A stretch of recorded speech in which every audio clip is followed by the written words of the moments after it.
여의도 계모임 사화, 최민희의 딸 결혼식 갑질, 장동혁의 윤호개인 귀소 본능. 네, 안녕하세요. 안녕하세요. 여의도 계모임 드디어 4화가 시작이 됐습니다. 4화 시작이 되었고 저희 9명이 됐어요. 그래 조회수는 좀 많이 나오는 것 같은데. 조회수는 근데 생각보다 봐주시는 분들이, 들어주시는 분들이 많더라고요. 네네. 네, 그래서 많이 놀라고. 여기까지 들어주시면 이제 댓글까지는 괜찮아요. 이제 좋아요하고 구독만 해주셔도 정말 큰 도움이 될 겁니다. 맞아요. 하면 같이 보시는 분들에게 유튜브 알고리즘이라는 게 있어서 같이 노출이 많이 되기 때문에 진짜 도움이 많이 됩니다.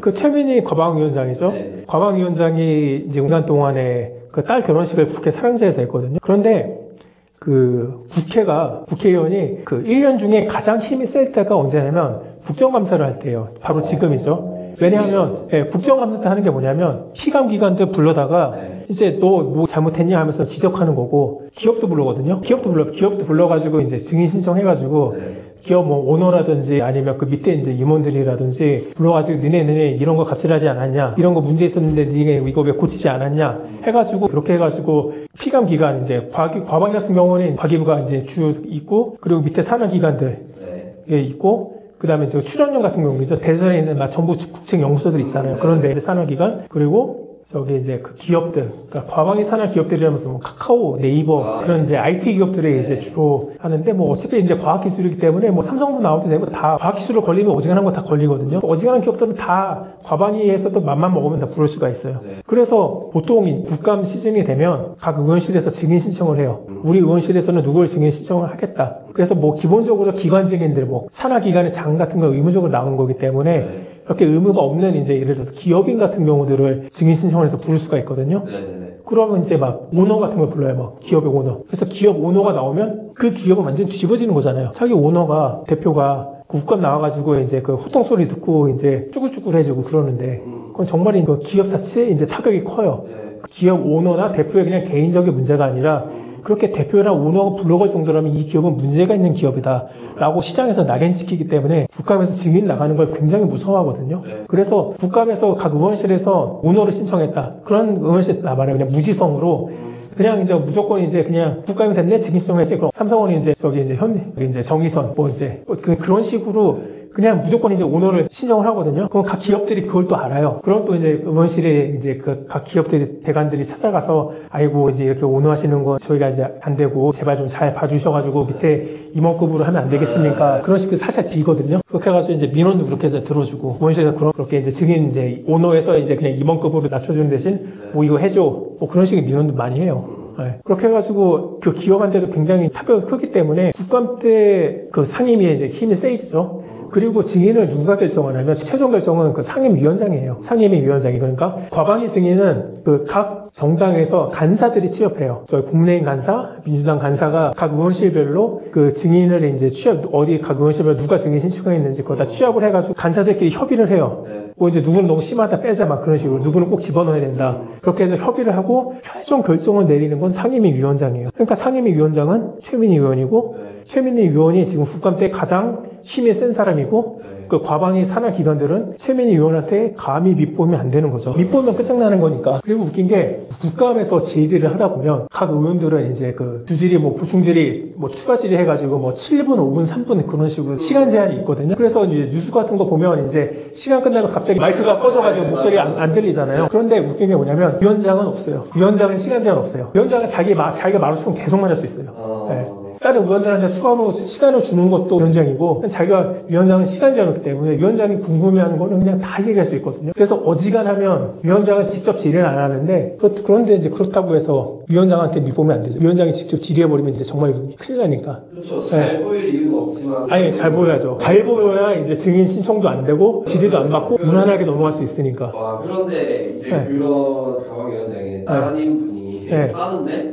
그러면 과기부 산하 공무원들도 그렇고, 그 밑에 산하 기관들도 그렇고, 과방위하고 연결되는 기업들도 그렇고, 누가 감히 가서 축의금을 안 내겠어요. 그렇죠. 안 낼 수가 없겠죠. 구조적으로 안 낼 수가 없죠. 그래서 최민희 의원 같은 경우는 자기가 뭐 양자역학을 공부해서 바빠가지고 뭐 결혼식 신경 못 썼다고 하는데, 그게 말이 안 되는 게 그 사랑제 예약하고 그런 거는 이제 사랑제 예약하는 거는 이제 국회의원이나 국회 보좌진밖에 예약이 안 돼요. 예를 들어서 보좌진이나 국회의원 같은 경우는 이제 자기 본인이나 자기 이제 비속 자식들이 그 사랑제 결혼식을 이제 예약할 수가 있는데 네. 본인 아이디로 가서 신청을 해야 돼요. 네. 본인 아이디로 들어와서 신청을 해야 되는 거고 네. 그리고 생각을 해보면 저기 최민희 위원장은 자기 딸이 다 알아서 한 거라고 하는데 그 거기 결혼식장 거기 사진 봤잖아요. 각종 피감기관에서 다 이제 화환 보내고. 네. 네. 그런데 그거는 이제 최민희 위원장이 신경 안 썼다고 하면 그 딸이 그 피감기관한테 당신 이제 화환 보내라고 한 거예요? 그럼 말이 안 되는 거잖아요. 네. 만약 딸이 보내라고 그게 더 큰 문제지. 우리 엄마가 최민희인데 당신 화환 보내세요 라고 하면 그렇게 연락하는 게 웃긴 거고 딸이 어떻게 그 온갖 그 수많은 이제 산하기관과 기업에 대해서 연락처는 또 어떻게 하겠어요? 그렇죠. 연락처를 어떻게 알아서 연락을 하겠어요? 다 그거 다 의원실 해주는 거예요. 그 최민희 의원실 보좌진들이 싹 다 이제 연락 돌리고 화환 보내라 하고 다 와서 이제 축의금 내라 하고 이제 그렇게 한 거예요. 이거는 이제 말이 안 되는 거예요. 그리고 네. 얘기를 듣다 보니까 처음에 비난을 받은 게 그거잖아요. 네. 그러니까 거기 카드 결제. 그러니까 그거는 불특정 다수 보고 많이 오라고 얘기를 했으니까 그게 되는 거예요. 우리가 일반적으로 결혼식을 할 때 보통 그냥 앞에서 친지들 정도만 불러가지고 축의금 받고 그냥 이제 감사합니다 그러잖아요. 근데 거기는 얼마나 많이 오고 친지만 부른 게 아니라 얼마나 많은 사람을 불렀길래 그리고 자기들 스스로도 그걸 알고 있으니까 카드 결제를 하는 거잖아요. 왜냐하면 사람들이 워낙 많이 오면 우리가 하는 일반적인 이제 결혼식처럼 이제 그 축의금 받는 그 뭐 친구들 결혼하는 사람들 친구들 아니면 뭐 친척들이 일일이 받을 수 없을 정도로 사람이 많이 오니까. 그런데 애초에 청첩장을 주변 지인한테만 보냈으면 그럴 일이 없죠. 그 과방위 산에 온갖 곳에 다 보냈기 때문에 사람들이 많이 올 거라는 것을 알고 있었고 많이 올 곳이기 때문에 도저히 그냥 일반적인 이제 기존의 방식으로는 사람이 일일이 접수하는 방식으로는 너무 힘들기 때문에 그냥 카드 결제하게 할 수 있게 한 거죠. 그러니까 이 모든 걸 누구 그냥 딸이 알아서 한 거다? 저는 그러면 그 딸을 우리나라 최고의 로비스트라고 이제 생각을 해요. 그 사람이 국회의원 해야 돼요. 그 사람이 정치해야 돼요. 뭔가 이제 협회를 이끌고 와서 이제 뭔가 이제 얼마나 유능해요. 그렇죠. 네. 딸이 다 한 거라면. 그래서 그렇게 비난을 받으니까 그 카드 결제 그 기능을 없앴다고 하기 네. 카드 결제 없겼으면 그 대관들이 더 욕하죠. 일일이 다 해야 되잖아요. 그리고 그때 축의금 못 내는 방법이 또 있어요. 또 뭐했어요? 의원실 가서 직접 내요. 축의금을요? 축의금을. 아이고 그때 못 왔어. 아 여기 축의금입니다 하면서 그런 경우 많아요. 근데 진짜 그 피감기관 입장에서는 네. 안 낼 수가 없겠는데요? 그러니까 피감기관 입장에서는 기업들도 마찬가지로 안 낼 수가 없어. 아니 위원장이 결혼하는 딸이 결혼하는데 근데 거기 가서 이제 불감하고 있는데 여기서 안 냈다가 하면 이제 어차피 그 어디서 냈다 그 명단 다 체크할 거 아니에요. 그렇죠. 얘 안 났네. 그래서 예를 들어서 이제 과방위 그 피감 기관 중에 뭐 카이스트가 있고 뭐 유니스트 있고 다 있거든요. 근데 이제 유니스트는 냈는데 카이스트는 안 냈네. 뭐 그렇게 돼버리면 문제가 생기는 거죠. 아 학교도 거기에 포함이 돼요? 그러니까 이제 과방위 사는 학교들이 이제 그 이스트로 끝난 학교 있잖아요. 네, 디지스트, 카이스트, 네, 유니스트. 그거는 교육부 관할이 아니에요. 아 정말요? 그 학교들은 다 이제 과기부 관할이고 네. 그래서 과방위 산하 기관 중에 하나예요. 아니 그러면 진짜 눈치를 안 볼래 안 볼 수 없어요. 네, 그렇죠. 그리고 그런 기관들 같은 경우는 또 이제 어차피 상임위별로 예산도 다 결정을 하는데 그 결정도 다 누가 가장 힘을 발휘하겠어요? 그러니까 상임위원장이죠. 그러니까 이런 말이 있어요. 국회의원의 꽃은 상임위원장이에요. 삼선일 때 하는 상임위원장 삼선 때 하는 그게 국회의원의 꽃이에요. 제일 어떻게 보면 잘 그렇게 알려지진 않았지만 정말 중요한 그런 네, 가장 그 상임위별로 실권을 가지고 네. 실제 정책을 집행할 수 있고 견제할 수 있고 예산도 마련할 수 있는 게 바로 이제 상임위원장이거든요. 그리고 상임위원장은 또 어떤 관할이 있냐면 네. 국회 사무처에서 그 상임위별로 전문위원실이 있어요. 그래서 보통 뭐 법안을 내거나 예산안을 내면 여야 의원들이 그 법안이나 예산에 관련해 가지고 논의를 해야 될 거 아니에요. 근데 이 법안이 어떤 특징이 있고 어떤 문제가 있고 어떤 효과가 있고 어떤 전망이 있는지 법안이 됐던 예산이 됐던 네. 그거에 대해서 이제 어떻게 됐든 의견서를 놓고 얘기를 해야 될 거 아니에요. 그거를 그 국회 사무처의 전문위원실에서 이제 작성을 하거든요. 그 초안을. 그러니까 법안이든 예산이 됐던 그거에 대한 이제 국회의원들이 심사를 할 때 첫 인상을 결정하는 게 각 상임위 전문위원이 됐다는 그 보고서예요. 그런데 그 전문위원실은 누구의 지위를 따르느냐? 상임위원장의 지위를 따라요. 와. 네. 그러니까 전문위원실을 상임위원장이 통제를 하기 때문에 네. 그 초안을 어떻게 평가를 하고 낼지도 그것도 상임위원장이 자기가 결정할 수 있어요. 생각보다 할 수 있는 게 그러니까 권한이 엄청 커요. 그러니까 네. 그렇게 결혼식을 하면서 자기는 뭐 양자역학을 공부하느라 어디서 그런 아니 변명을 해도 적당한 변명을 해야지 양자역학을 공부하느라고 이제 신경을 못 썼다느니 그건 말이 안 되죠 진짜. 그러니까 좀 그냥 죄송하다고 하면 되는 거예요. 죄송합니다 제가 부적절한 행위를 했었습니다 하고 사과하면 되는데 그 말하기가 싫어가지고 말도 안 되는 변명을 하는 거죠. 그러게요. 그렇게 그냥 깔끔하게 사과하고 했으면 이렇게까지 화제도 안 되고 그냥 네. 너무 그러니까 민주당은 염치가 사라졌어요. 염치가 사라졌기 때문에 결코 사과하는 사람이 없어요. 민주당에서 뭐 지금 어디 문제 제기했을 때 사과하는 사람이 있어요? 네. 그래서 제가 그런 말을 들었거든요. 정치인들 절대로 사과하면 안 된다. 약간 이런 얘기를 들었어요. 네. 그러니까 그러니까 뭔가 이렇게 사건 사고 터졌을 때 네. 죄송합니다 이런 거 미안하다기보다는 네. 약간 무리를 일으켜서 죄송하다 이런 식으로 넘어가라 퉁치고 넘어가 했는데 그러니까 이제 그거는 이제 그 양아치 정치예요. 양아치 정치가 그런 거고 그 제대로 된 사람들이 있었을 때 정치는 그러지 않았어요. 제대로 예를 들어서 그 김대중 대통령 때 네. 그때 이제 보통 예전엔 정치 관례상 대통령하고 이제 야당 당수하고 이제 그 영수회담 같은 거 하면 정치 자금을 항상 대통령이 그 야당 당수한테 정치 자금을 건넸어요. 그래서 김영삼 때도 그렇고 노태우 때도 그렇고 김대중 민주당 총재하고 회담 같은 거 할 때 항상 정치자금 건넸었거든요. 근데 그거 받은 게 이제 나중에 드러나니까 이제 김대중 대통령도 죄송합니다 잘못했습니다 그렇게 했었고 그리고 2002년도에 그때 대선 때 차떼기 사건 벌어졌잖아요. 그래서 그때 대선 한다고 이제 선거 자금으로 민주당은 이제 110억 원 정도 받았고 그때 이제 한나라당은 800몇 억 그렇게 받았어요. 그런데 박근혜 그때 당대표가 그때 차떼기 이후에 이제 그 당대표가 됐었는데, 그때 박근혜 대표가 어떻게 했냐면 그렇게 이제 무리를 일으켜 죄송하는데 말로 떼고 넘어간 게 아니라, 정말 죄송하다고 얘기를 하고, 그때 이제 800 몇 억짜리, 그러니까 그 대선 불법으로 받은 거잖아요. 그거를 이제 상세하기 위해서 그때 한나라당 중앙당 연수원 막 그런 건물이 있었어요. 그게 1,000억 원 정도 했다고 하더라고요. 그걸 국가에 혼납했어요. 그러니까 그런 식으로 자기가 잘못했습니다 하고 사과를 하고 실제 액션으로 보였잖아요. 그렇게 액션으로 보였으니까 당시 2004년에 총선 앞두고 그때 박근혜 대표가 그렇게 사과를 하고 진정성을 보였으니까 그때 또 이제 탄핵 국면이고 해가지고 역풍 불어가지고 그때 한나라당 막 끝장난다, 막 이제 의석수 다 뺏긴다, 막 대구도 뺏긴다, 막 그런 얘기 있었는데 되게 선방했었잖아요. 그러니까 결국에는 그때 박근혜 당대표가 했었던 것처럼 그러니까 사과할 땐 사과해야 돼요. 그게 장기적으로는 큰 틀에서는 정치인 개인과 그 정당한테도 도움이 되는 거거든요. 근데 민주당은 그걸 안 하죠. 그러니까요. 네. 넘어가고. 등도 안 쳐요. 등도 안 치고 넘어가죠. 마지막 잠깐 주제인데 그 장동혁 전 대표가 네. 윤석열 전 대통령 면회를 갔잖아요. 네. 저는 이게 지금 물론 들어가시고 꽤 됐고 개헌한 지도 꽤 돼서 그렇게 지났지만 지금도 사실 갈 타이밍이 맞냐 이건 네. 좀 의아하거든요. 그렇죠. 굳이 왜 지금 갔을까? 그럼 어떻게 보시나요? 그러니까 장동혁 대표가 정말 윤석열 대통령이 너무 이제 좋고 너무 안타까워서 이제 면회 가고 싶었으면 당대표를 해서는 안 되는 거예요. 본인이 그냥 일개 의원이고 갔다 하면 그건 개인의 자유죠. 근데 장동혁 대표는 이제 대표로서 간 거잖아요. 대표가 그렇게 간다는 것은 이제 그 정치적 행위인 거고, 그 정치적 행위가 뭔가라는 것은 윤석열 대통령 면회를 갔다는 거는, 그러니까 형이 다 지금 이제 뭐 결정이 난 것도 아니잖아요. 이게 어떤 정치적 신호냐면, 그러니까 탄핵은 이제 잘못된 거다.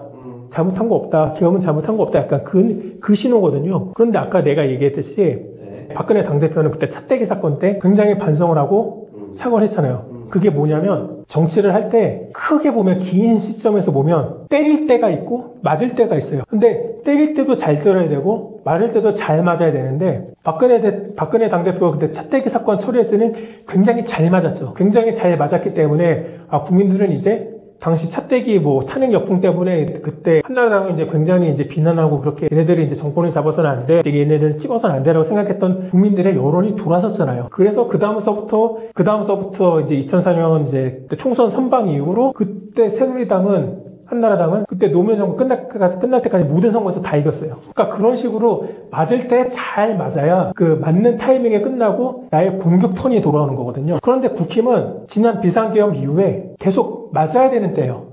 근데 잘 맞지는 않았어요. 그러니까 잘 맞았다면 뭐 해야 될까? 그때 박근혜 당대표가 했던 것처럼 뭔가 액션하고 구체적 사과를 하고 구체적인 액션을 보여야 되는데 국힘은 오히려 정반대로 행동했어요. 어떻게 잘 맞아야 되는데 어떻게든 안 맞으려고 이제 전환길, 정광훈 그런 사람들이 막 이상한 짓 하는 것처럼 이제 저기 계엄은 정당하다. 이거는 이제 윤석열 대통령이 이제 중국의 선거 개입을 밝히려고 그런 거다. 그렇게 해가지고 중국 스카이데일리 통해가지고 중국 해커 99명 잡혀가지고 오키나와 미군 기지로 이송됐다. 그건 말도 안 되는 이제 날조와 선동을 한 거잖아요. 그러니까 그거를 보면 국민들이 생각하기에 얘네들은 이제 반성했구나라고 생각을 안 할 거 아니에요. 그러니까 그렇게 해서 잘 맞지를 않으니까 이제 민심 위반이 되는 거예요. 그리고 지금 잘 맞아야 될 텐데 지금 계속 국민의힘이 민주당이 이제 부동산 정권 잘못했다, 김현지 잘못했다, 계속 이제 비판 대법관 늘린 거 잘못했다, 조희대 대법원장이 이제 탄압하는 거 잘못했다, 다 맞는 얘기 하잖아요. 그러니까 그런 얘기를 다 맞는 얘기를 하는데도 먹히지가 않잖아요. 먹히지 않는 이유가 지금 국민의힘은 공격할 때가 아니에요. 턴상 지금은 맞아야 될 때인데 맞을 생각은 안 하고 때릴 생각만 하니까 지금 통하지가 않는 거예요. 근데 그거 생각을 해야 되는데 자기들이 맞아야 됐다라는 거 생각하는데 국민의힘은 그걸 전혀 생각을 안 하니까 지금 이 모양 이 꼴인 거죠. 그러니까 맞아야 될 때가 있고 때려야 할 때가 있는데 네. 계속 아직도 이제 막 생각은 안 하고 때릴 생각만 하고 있으니까. 근데 사실 진짜 이런 부분 때문에 그런 소송형의 이제 국민들 있잖아요. 네. 지지층들이 어디 나가서 어떤 말을 함부로 하기가 어려운 게 그냥 그렇게 논리적으로 다 말을 해요. 내란 정당이라고 딱 하면은 네. 이상부터 약간 토론을 좀 진행되기가 어렵고 실제로 이제 국힘 자체도 거기에 대해서 완전한 제대로 된 사과를 한 건 그렇죠. 일부 의원들이 그냥 네. 그건 잘못됐다 우리가 사과해야 된다 이렇게 말하는 거지. 지금 실제로 이제 지금 심지어 당대표잖아요. 개주님께서 말씀하신 것처럼 특정 의원이 그냥 지지한다 이렇게 하면 정말 그냥 그럴 수 있겠구나 그냥 아닐 수도 있겠지만 그리고 넘어가겠지만 당대표가 하는 거는 네. 이 당의 그런 당론이라는 거 해석될 여지가 충분한 그렇죠. 아까 얘기했던 2004년에 박근혜 당대표는 그때 천막 당사를 쳤어요. 사과를 하면서. 그래서 그 원래 있었던 여의도 한나라당 당사에서 간판을 떼가지고 천막에다 갖다 놨어요. 그리고 천막에서만 당무를 봤어요. 기존 당사에는 아예 들어가지 않았어요. 그런 식으로 당대표가 그렇게 액션을 보이니까 국민들이 당연히 다르게 볼 수밖에 없고 진짜 반성하는구나. 여긴 달라졌구나. 라고 생각할 수밖에 없게 만들었어요. 당대표가. 그런데 이제 장동혁 대표는 완전히 반대잖아요. 여전히 국민의힘 정신을 못 차렸네. 지금 윤석열 대통령 면회관 쪽에 이제 그거를 뭐 탄핵을 반대한다는 거야? 아니면 비상계엄이 잘 됐다는 거야? 문제 없다는 거야? 그러니까 그런 식으로 행동을 하기 때문에 아까 얘기했다시피 잘 맞지는 않고 때릴 생각만 하니까 오히려 국민들이 호응을 안 해주는 거죠. 그러니까요. 네. 아니 아직까지도 이런 애라는 실감을 또 되게 더 많이 했을 것 같아요. 그렇죠. 그래서 그 보수 신문의 대표인 조선일보도 사설로 비판을 했어요. 그러니까 무슨 뭐 경향신문 한겨레 그런 데만 비판을 한 게 아니라 조중동 다 비판했어요. 사설 써가지고. 그러니까 그렇게 해가지고 보수 세력까지 다 이제 비판을 하는 건데 그럼에도 불구하고 장동혁 대표는 가가지고 면회하는 거예요. 보면 물론 이제 이 사람이 이제 정무 감각이 떨어지는 거 아니에요. 다 노림수가 있죠. 그렇게 해서 장동혁 대표가 가서 윤석열 대통령을 면회를 하면 결국에는 이제 국민의힘은 점점 이제 국민한테 외면을 받겠죠. 그런데 그러면 그렇게 될수록 국민의힘에서 내부 구성원들은 그 중도층이 다 이탈하니까 그러면 이제 강성 지지층들 태극기 부대들밖에 안 남는단 말이죠. 그럼 그렇게 되면 될수록 태극기 부대 비중이 국민의힘 내부에서 많아지고 그러면 그 사람들의 지지를 받는 것은 장동혁이잖아요. 네, 한동훈이 아니잖아요. 그러면 당 내부에서의 지지는 계속해서 그 장동혁이 이렇게 과격한 발언을 할수록 이제 중도층이 떠나고 장동혁이 계속 이제 그 큰 포션을 차지하게 되는 거죠. 그렇죠. 그래서 오히려 그렇게 되니까 TK, PK에서 네. 확실하게 더 밀어주죠. 오히려 그쪽 사람들 입장에서 모든 사람의 지지를 받는 것보다 그냥 더 많은 사람의 지지를 받는 것보다 자기들을 확실하게 지지받는 사람들이 더 확실해지는 거죠. 그러니까 그러면 문제가 뭐냐면 그러면 국민의힘은 국민 절반 이상의 지지를 받는 이제 대중정당이 되지 못해요. 그러니까 이제 극단적인 지지층들의 정당, 매니아들의 정당 그런 식으로 쪼그라드는 거죠. 그리고 그런 이제 쪼그라든 권력이라도 잡아보려고 장동혁 대표 같은 사람은 이제 그런 식으로 이제 스스로 악수를 두는 거죠. 대표가 바보가 아니에요. 그런 식으로 하면 자기 욕먹을 거 모르는 사람 아니에요. 다 예상을 했고 그럼에도 불구하고 이게 자기 이득이 된다라고 생각을 했기 때문에 그렇게 행동을 한 거고 실제로 그렇게 되고 있어요. 지금 태극기 부대 하는 사람들이 막 얘기 들어보면 뭐 인터넷 뭐 게시판 같은 게 보고 막 유튜브 같은 거 보면 장동혁 잘했다 그 얘기밖에 없어요. 역시 장동혁만이 윤석열을 진심으로 이제 챙기는구나 하면서. 혼란스럽습니다. 네. 민주당도 정말 실망스러운 부분들이 많지만 국힘도 정말 실망스러운 부분들이 되게 많은 것 같아요. 그러니까 국힘이 이렇게 실망스럽게 행동을 하니까 민주당이 아무리 개판을 쳐도 반사의 이익을 못 얻는 거죠. 그러니까요. 뭔가 이렇게 지금 되게 심각한 애들이 부동산도 속된 말로는 진짜 공산주의냐 왜 내가 내 땅 부동산 사업하는 허락을 받아야 되냐 그런 말이 나올 정도인데 약간 이런 걸 놓쳐버리니까 그러니까 국민의힘이 그냥 탄핵과 비상감에 대해서 반성만 제대로 하고 사과를 했으면 지금 이렇게 민주당이 개판 치지도 못했고 민주당이 개판 쳤으면 그 지지율이 다 국민의힘한테 넘어갔을 거예요. 근데 그걸 못하고 있는 거잖아요. 그래서 이제 아까 처음 얘기를 돌아가 보면 한동훈 대표가 그래서 이제 그나마 이제 희망을 가지고 있다면 그 당 내부에서 이런 식으로 극단적으로 강경 지지층한테만 호소하는 사람들과 정반대에 서 있잖아요. 그리고 한동훈 대표가 이제 서 있는 그 포지션이 민심이 원하는 방향이고 그렇기 때문에 결국 민심을 어겨서는 그 역행에서는 결국 이제 다 몰락하게 되거든요. 그래서 국민의힘 내부에서는 결국 빠르면 내년 지방선거 끝나고 나서 당대표 선거 새로 했을 때 그때 한동훈 대표가 될 거예요. 왜냐하면 그거 같은 지금같이 아무리 민주당이 이제 삽질을 하고 횡포를 부려도 국민의힘은 그거보다 더 심하기 때문에 그래서 한 번 이제 완전히 한 번 더 쫄딱 망해야 되고 쫄딱 망했지만 그 이후에 지금 내년 지방선거에서도 대선 이후에 첫 선거니까 거기서 쫄딱 망해봐야 이제 바꿔야 되겠다는 생각이 들고 그러면 이제 한동훈 대표가 되게 유력한 차기가 될 거예요. 오늘도 이렇게 사회 대화를 했는데 어쨌든 이렇게 했고 여기까지 하겠습니다. 감사합니다. 네, 다음 주에 또 보겠습니다. 감사합니다.